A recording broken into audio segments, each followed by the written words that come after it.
So as a business owner, I hang out in a number of online communities, and often the questions in those communities will come back in the context of email marketing and nurturing your list and communicating your value and building an audience of people who trust you. Ultimately, a lot of the questions come back to the tech. So often these questions are phrased like, which email marketing system is best? Or, is .mailer or .digital better than Klaviyo? Or is Keep better than ActiveCampaign? And I sometimes, because I'm in the email marketing space, admittedly more as a copywriter than a tech person, but sometimes I'm asked these questions directly. And I kind of do this. You can't, for anyone listening, you can't see what I'm doing, but I'm pointing my fingers to my head and I go, right, calm down. Let's go back a few steps and ask, well, what is it that you're trying to do? And I think more recently, I've tried to stop answering the question. I used to venture a few opinions based on tools that I was familiar with, but even then, I've become a bit paranoid about my own biases and leading people into the wrong choice, because I'm fully aware that if you make the wrong choice and select the wrong system, that's a whole lot of missed opportunity. It's potentially a big rabbit hole that's quite hard to extract yourself out of. So I thought it'd be good to invite Gareth Everson on today. So I've known Gareth for a number of years through the Infusionsoft community. So I was for a period an Infusionsoft certified partner. Gareth, I think you still are an Infusionsoft certified partner. Yes. So we know each other from that world. Gareth, unlike me, is an absolute systems expert. I just play at kind of being the systems person. I'm really the copywriter who kind of can dabble with the tech. So I thought, because this question of tech keeps cropping up, I wanted to explore it properly and in a grown-up way. So Gareth, welcome to the podcast. Thanks for having me on, Rob. I always ask people, to share a slice of your story in terms of how you got into doing what you're doing today, and talking through what your business currently looks like. Well, let's do it in the sort of very high level view, because it's been a mishmash. But to summarize, over the last 11 or 12 years, I've spent my career working in the CRM, marketing automation, email marketing, and I guess systems space. And in that time, as you say, Rob, I've been an Infusionsoft partner or Keep certified partner, still am to this day. I've also invested fairly heavily in developing my own software product at a time 6 years ago when I fell out with lots of the main protagonists in that space, your Infusionsoft, your ActiveCampaigns. I didn't think they were going in the direction that European customers really wanted them to. So that was 6 years ago. And then more recently, as I've decided to focus back on being a systems consultant a little bit more, I'm now a high level, or go high level as it's known as, agency partner. And not only do I implement high level with my own customers under the brand Lemonade Plan, and I'm sure we'll come on to that, but I also mentor agencies, accountants, franchisers, associations and training companies around how they can implement systems, CRM, automation, and automated processes for the clients that they work with. And that brand is called CRM Growth Systems. So an eclectic mix of things that I've done over that 11 years, but the consistency has been always working around processes, systems, and helping small businesses primarily get to grips with tech that helps them to automate more operations in their business. Just before we started the call, we were talking about there being a difference between systems and software, and I wondered if you could talk about that for anyone listening. Yeah, I have a huge chip on my shoulder about software being referred to as systems. Mm-hmm. The true definition of systems is, or a system, is a group of processes that are together, whereas the software industry, with all of its $1 million of marketing budget, has tried to position their own individual software product as a system, which is often, if you think about a product like MailChimp or even Infusionsoft or HubSpot even, to think of one point solution that is software as system, based on the definition of a system being a grouping of processes, it's incorrect. And so when we talk about systemizing, it's about bringing together processes in your business and running those in a more automated, in a more scalable, in a more repeatable way. So yeah, anybody that calls software or a piece of software a system, I'll generally pick them up on that. So the software companies have kind of hijacked the terminology.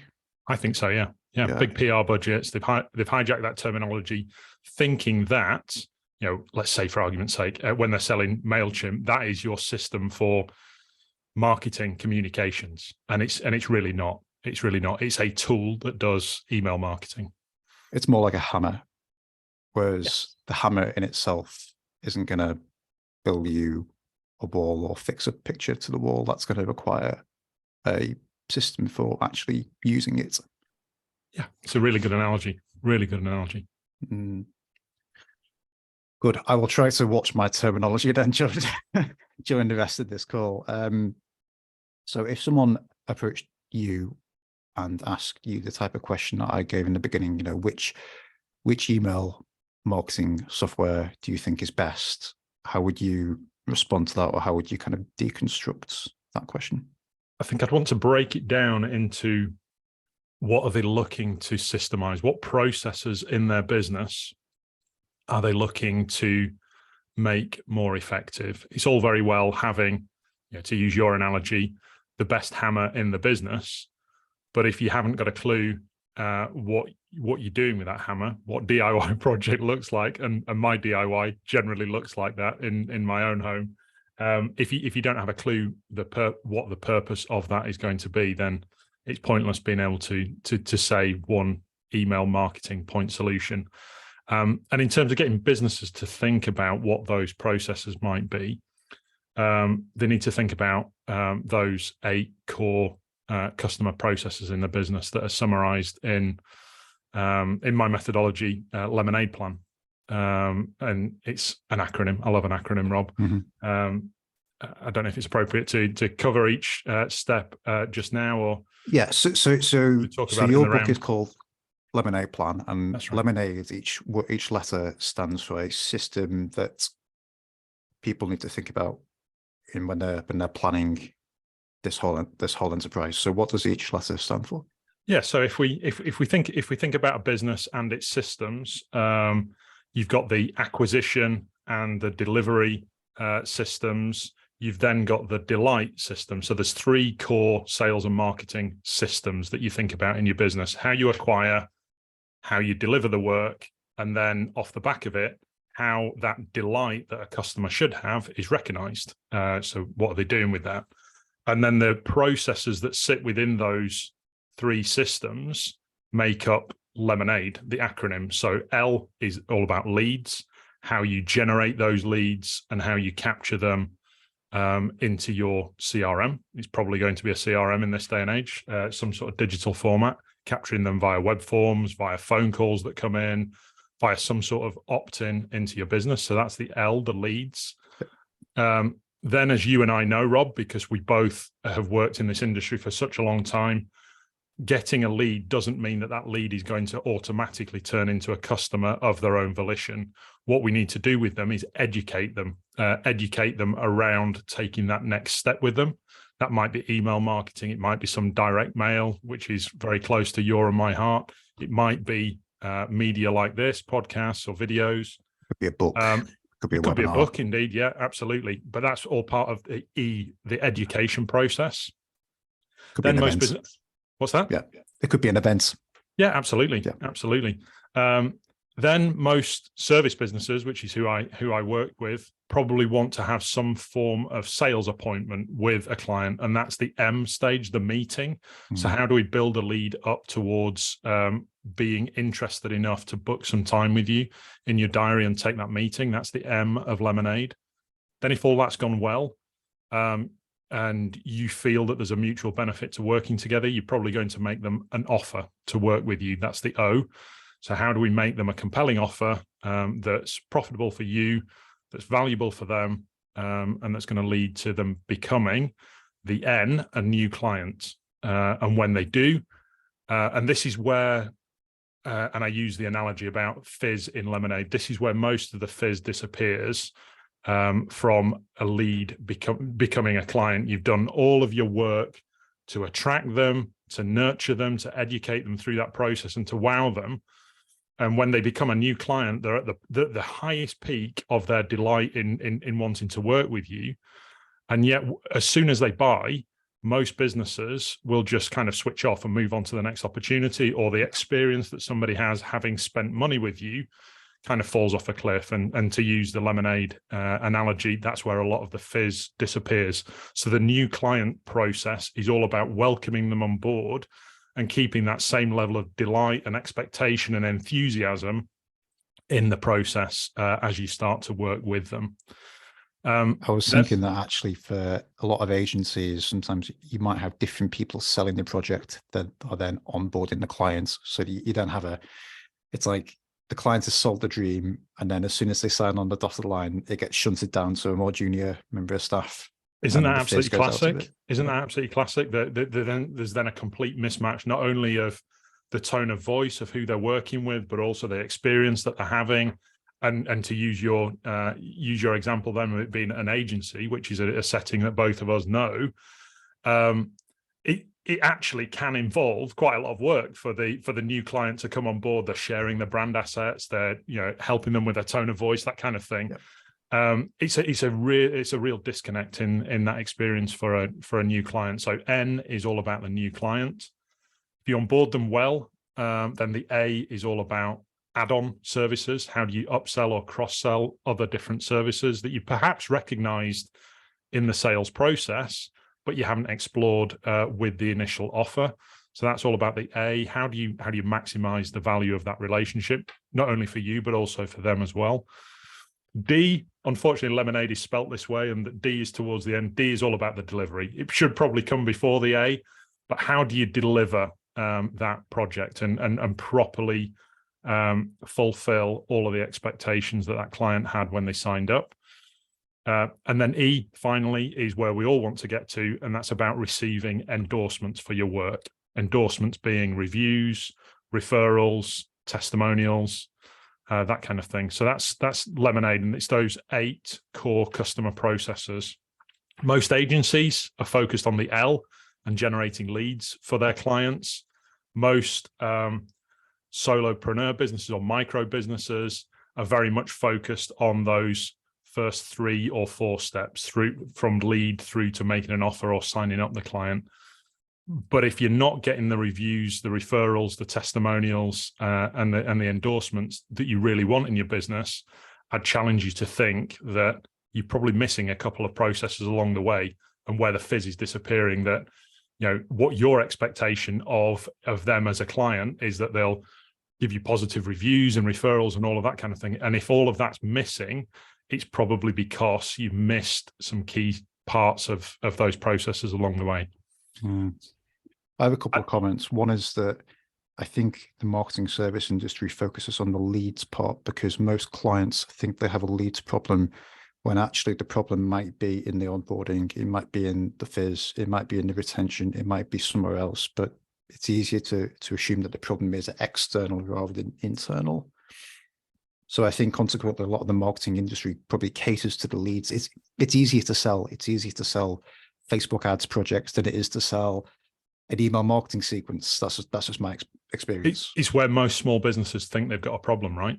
And yet, I mean, you're an expert in this space, Rob, and you've written books on the topic about nurturing and education and building that rapport and that relationship with your clients is ever so important. Most small businesses devote too much attention to that first step and not to the subsequent 7 steps, really. Yeah, and you might already have all of the leads you already need. You don't have systems to stay in touch with people until they are ready to buy.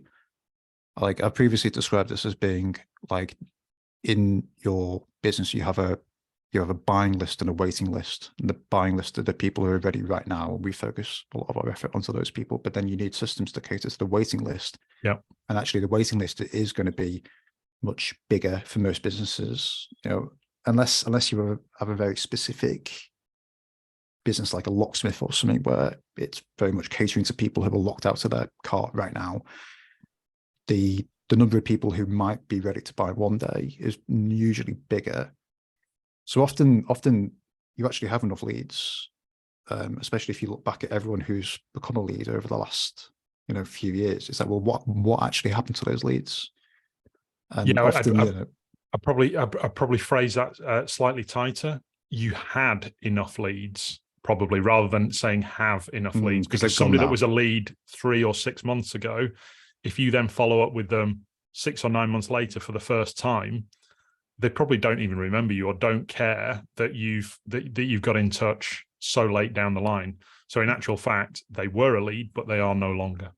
Yeah, there's like a period of time after someone first opted in to pour cement around the relationship. And actually, if you do that and do a good job at that, and then you go quiet for 9 months, and then you get back in touch, people do still remember that initial interaction. You've got a better chance of kind of rekindling that. Yeah. Whereas if you drop the ball in the first instance, I think it's quite hard. People just don't recognize they don't even recognize your sender name when the email comes in. Yeah, exactly. I'm working with a lot of agencies at the moment, and the number of them that will, in effect, offer a lead generation service for their clients that ends with the email notification of somebody's opt-in into your inbox is staggering. So they might not even, apart from the acknowledgement that this lead has had on the opt-in form, or perhaps on the automated generated email that goes from your Gravity forms or wherever to say, thank you for opting in. That might be it. That might be all that they've received from you. So when you stick them in your MailChimp list 3 weeks before Christmas to send out your once a year email that says Happy Christmas to all of your, in inverted commas, list, they don't remember who you are, and they've forgotten your offer. They've forgotten why they got in contact with you in the first place. And guess what? They'll probably mark you as spam. Yeah.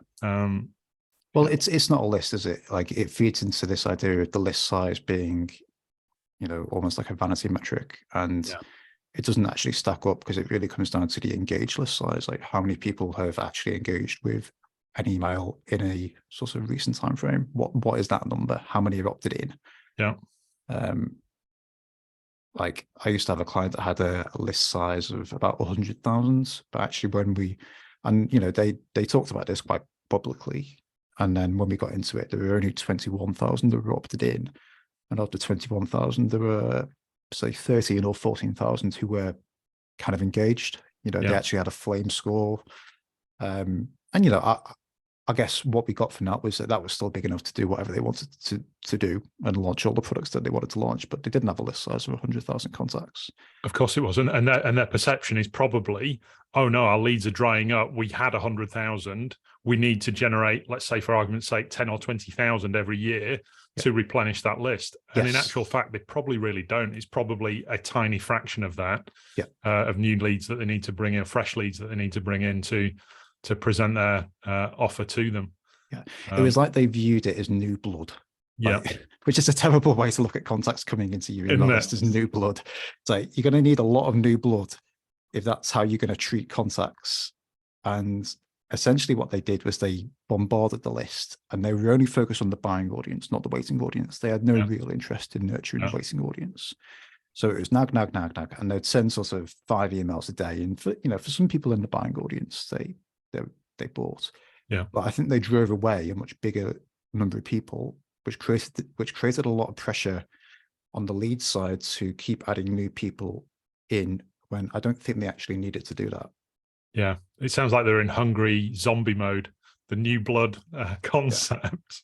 You don't really need to be, do you, at all? I'm conscious we haven't answered your first question of which email marketing software would I recommend, but we'll get down to that. A little bit of a rabbit hole. Yeah, I have one other comment on your lemonade system, and that people start off by thinking that they need an email marketing tool, and actually email marketing could potentially touch all of the areas that you've described. Absolutely. The leads, the nurture, the meeting, the offer, the add-on, the delivery, the endorsements.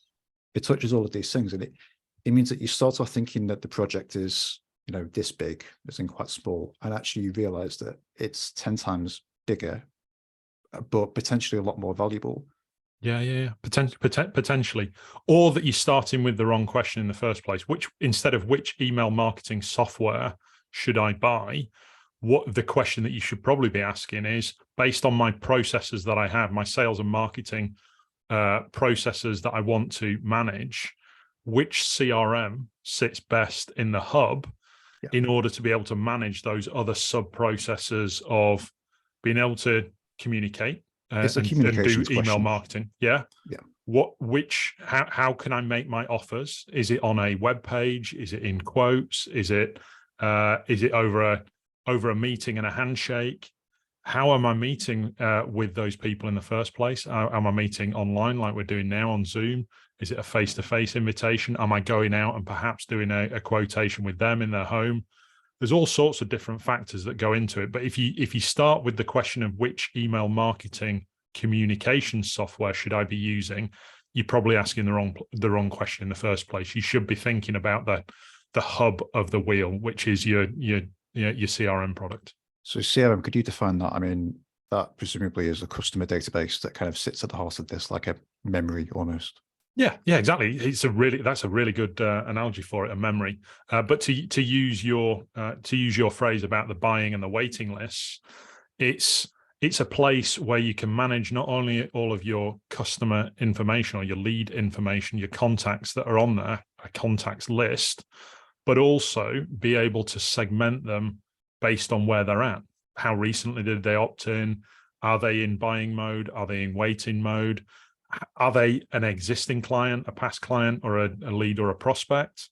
What kind of activities are they interested in? How do we segment them that way? It's a place where you can store that data and segment it so that you can manage those contacts in the right way based on A, what they want to hear from you, B, what they want to buy from you, and C, where they're at in that buying cycle. I think if you were like a one-man band, and let's say you operated a market stall and you sold fruit and veg in, I don't know, High Wycombe market every Saturday, and you knew all of your customers face to face, you would have all of this information in your head, in your own memory. Well, obviously with people coming to you digitally, your business doesn't have a memory de facto. So you need a system to memorize these interactions and how people have interacted in the past and what data they've given you. And then based on any subsequent digital interactions, you might want to trigger certain events or certain communications by email or by another channel. Mm-hmm. So it's kind of replicating that offline, that much, I say simpler, but it's kind of replicating and scaling the offline version. Yeah. And it's giving you that memory bank of where somebody's at. So instead of being in that scenario that I described about how most marketing agencies will leave the lead process at the notification email that they send to you, here's a new lead. Actually, what a CRM does for you beyond that is not only does it put that information in a consistent format in one place, but it also brings together all of those other lead sources that perhaps you're generating leads from, whether it's by phone, text, direct mail response, whether you're going and finding leads yourself and doing a colder outreach to them initially. It's somewhere to keep all of that information in a consistent way and in a way that befits the processes that you want to manage for your sales and marketing cycles. Mm. It used to drive me a bit nuts that people would often choose to use MailChimp because it was free. Mm-hmm. And I don't think it actually is free when you counterpart the time that you invest into setting it up. But then you wouldn't actually have a singular view of the contact because it was list based. So a single contact submitted 4 different forms on the website. So suddenly they exist 4 different times in MailChimp. So then not only are you being billed 4 times, but there isn't actually a singular view. Do you think that's quite important to have a kind of a singular view of the contact? Yeah, I think it's ever so important. I think if you don't have that singular view, then you end up in that scenario that you described with that client where they've got 100,000 leads in inverted commas or 100,000 contacts, but they don't know anything about any one of them. And MailChimp can definitely send you down that path. In fact, their whole value model is around building multiple lists and growing those lists. It's not necessarily about turning those lists into paying customers or repeat customers even. It's a bit skeptical on MailChimp. It's actually a really good product for what it does in that contained way. Yeah. I don't want to overly bash it. It's a well-designed product for sending an email, but there isn't a context to the contacts to whom you're sending those emails. And normally what I would argue is that a lot of people aren't even doing the basics. Like a lot of people aren't sending any emails at all to the people who have expressed interest in the past. So even if you're just using MailChimp because it minimizes costs and you send a weekly email to anyone who's filled in a form on your website, you have a single list. I think that's okay as a starting point. That's 100% better than not doing anything. So yeah, absolutely. 100%. 100%. Especially if you are in that scenario and you write to everyone, bearing in mind you're not segmenting them, but if you write to everybody in the tone of they are an active client and you're saying the same kind of things, even to relatively cold leads that you would say to your regular clients, sharing the same insights, sharing the same tips, I think that's definitely a step above not doing any communications at all. It also gets you into the habit and sharpens that saw, if you like, of communicating, of doing better written communications. Yeah. And that's no bad thing. Yeah, I agree. I think it takes a bit of practice. I've kind of been sending regular communications since 2016, and I went through a phase of sending very frequent communications, and I've kind of scaled it back because I kind of took a decision to kind of put more time and value into what I was sending out not quite every day, but I think there's a case-by-case situation there, but I think it does take practice, and I think it acts as a filtering mechanism as well, because it forces people to make a decision on you, and the people who resonate with those communications and the people who share your values it encourages a regular reading habit, and they will start to look out for those communications, whereas the people who are never going to buy eventually will unsubscribe. And that in itself is quite a good outcome. Absolutely. One of my best successes as a niche that I've worked in is the physiotherapy niche, or physical therapists, if you're listening to this in the US.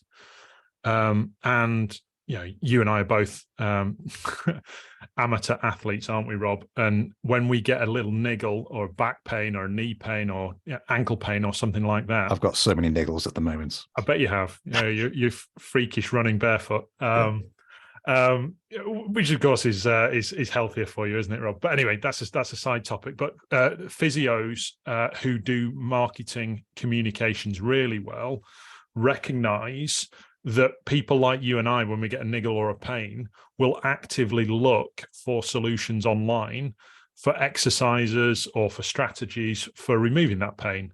And if you're there as a physio when they go and make that search, and you're putting your ebook in front of them with 7 great exercises for knee pain or something like that, they're happy to opt in on that, because it gives them a free way of being able to cure that pain on their own. But as the very best physios know, most people will work on the model that maybe the pain will go away in 2 or 3 months' time, or in a few weeks' time, it'll be gone. I'll do some of these exercises, the pain will be gone. But good physios will be following up probably on a weekly or maybe bi-weekly basis, just literally poking that pain with more content. How did those exercises work out for you? Here are some more. And then following up a week or so down the line with some additional content, perhaps then seeding 3 or 4 emails into it, a little idea of, why not come in for a free consultation and we'll see where you're at. There's just an 80-20 power curve in there where some proportion of the group will spend more to have the problem solved at greater convenience, faster, with a better service. So you're trying to figure out who those people are. Yeah, of course. You'll never figure out who they are if you never send anything. Correct. And they'll never come back to you, because the next time that they feel that pain, they'll probably go and Google almost exactly the same thing in a slightly different way and find information from somebody else. So it's ever so important that you go from if you are in that sector, that you go from a point of not doing any communications, or assuming that just because they've opted in to get your ebook, your 7 quick ways of resolving knee pain ebook, that they're going to then remember you in 3 months' time when it's still not solved, if you've not communicated with them since. So you've got to keep that that communication flow going. I want to go back to when you chose to develop your own software.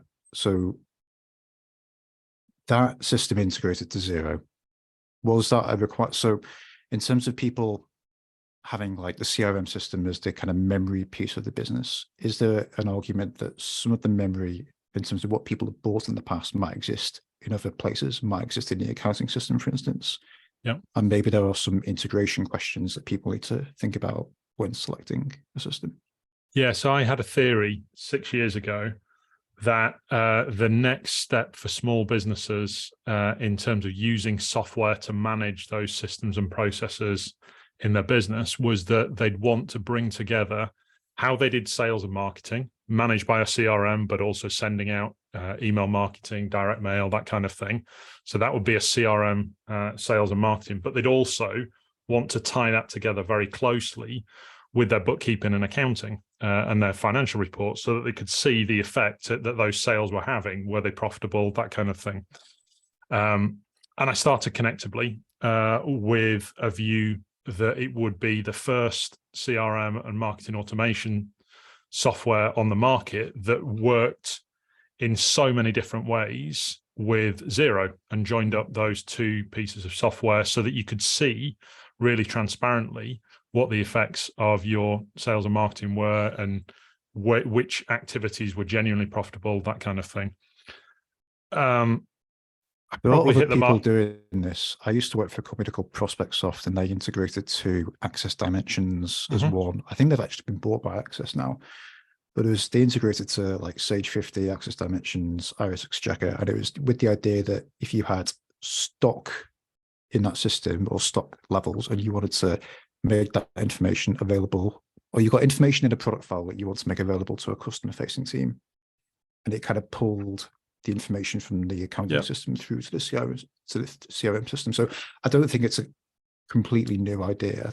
But no, it's not. I think probably one of the big issues that we face is, especially if we're targeting small businesses, is that we assume that audience that's out there, and the millions of small businesses that are out there, know that they have potentially that problem that your solution, in your case, or in my case, the Connectably solution, that it solves for that. And I think either we were too early, or didn't phrase that problem well enough, or just didn't get enough traction in the face of some really, really big software competitors that had far deeper pockets for marketing budgets and attention seeking. Our little software business didn't really make any inroads in terms of mind share on that topic. I think the first thing you said is probably true, where in terms of Eugene Schwartz and his levels of awareness, so speaking to people at step 0 where they've got no awareness, that they're even bleeding to begin with. So you're trying to point out the bleeding to them. Yeah, it's quite a long road. Yeah, it really was. It was probably a good idea, but either at the wrong time or with the wrong budget. Learned a lot from it though, Rob. Yeah. How does that relate to, so Lemonade Plan, you now work with High Level, and obviously when choosing to partner with High Level, what were the kind of criteria that you were looking for? And did you kind of take a kind of fairly wide analysis of the different options? Yeah, so one of the things that I'd learned through implementing Connectably with our users was that this concept of linking together all of your marketing and sales processes so that the end result was that your clients would give you raving testimonials or reviews or referrals at the end of it was probably, outside of the whole software piece, one of the biggest success stories of Connectably. Our most active users got really good at managing that end-to-end process. And in the latter days of Connectably, I played around with a few ideas around could I turn that into a training program? Could I turn it into a book? etc. Where would it go?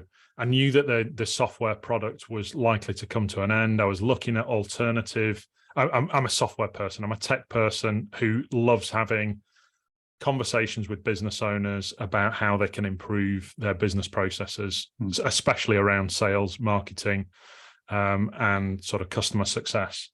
So I knew I wanted to stay in that space, and I knew that I wanted that there was a bigger picture around helping these small business owners to understand that they actually, instead of just looking at leads, they needed to look at the entire picture of sales and marketing processes in their business.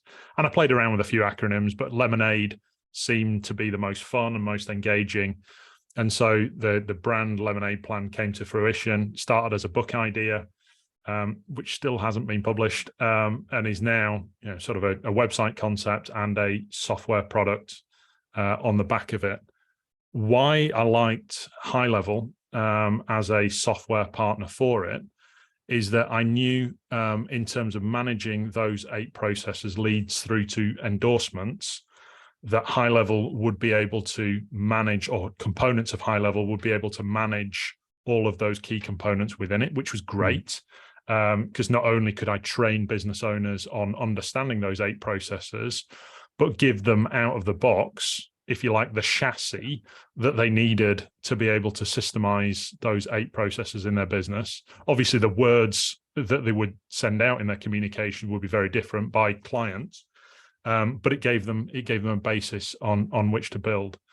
And the other reason I liked High Level, just from an implementer's perspective, from me as an agency, is that it's a really well-built piece of kit, but gives us as agencies a means to be able to brand it in a way that we want to, and to put our own flavor on it. So for me, it was Lemonade and those 8 processes.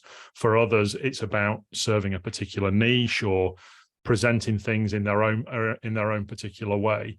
I really like the way that they'd not standardized around one fairly bland and generic front end. They allowed us to customize it in a way that was relevant for our audiences. So that's how those 2 ideas came together, Rob. You think there's a trend in the kind of software space to cater to a specific vertical? Like you mentioned that you're really catering to service businesses, and that you might have different partners who are, say, using something like High Level, but another business might cater to engineers or to garages or to something else. Do you think that's kind of the way that the industry is going? By way of industry, you mean like the marketing industry, agency type there model? will be a software solution for a particular vertical that again is customizable, but the chassis is kind of in place where you're not starting from, say, the blank canvas, if you like. I don't necessarily know or think that there's necessarily an industry move towards it, but I do think there's a real need for it and a real opportunity for it in this day and age.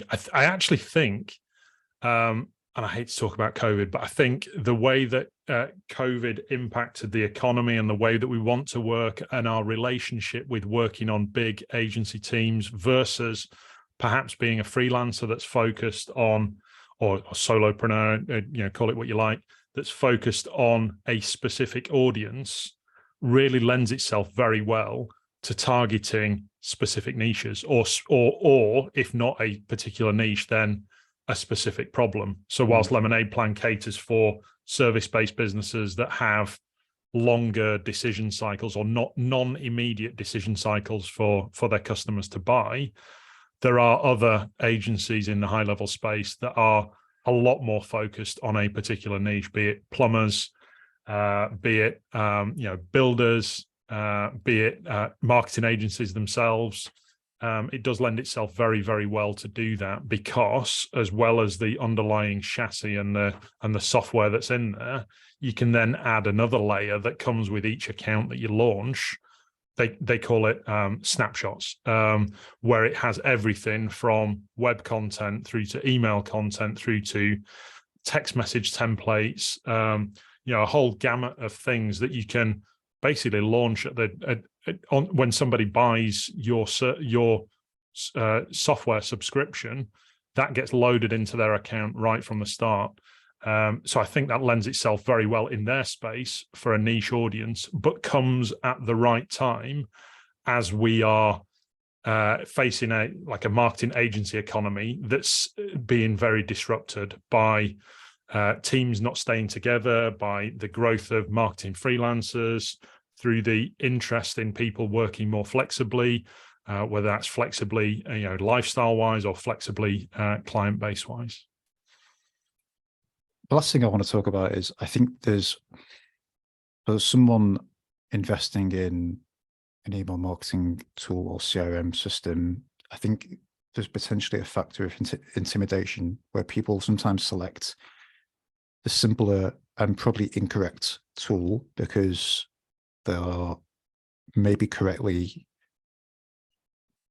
intimidated by the work involved or their level of expertise in using it. I mean, when we did more with Infusionsoft, there was always the joke about people buying Infusionsoft and it being like the Ferrari that sat in the garage and never went anywhere.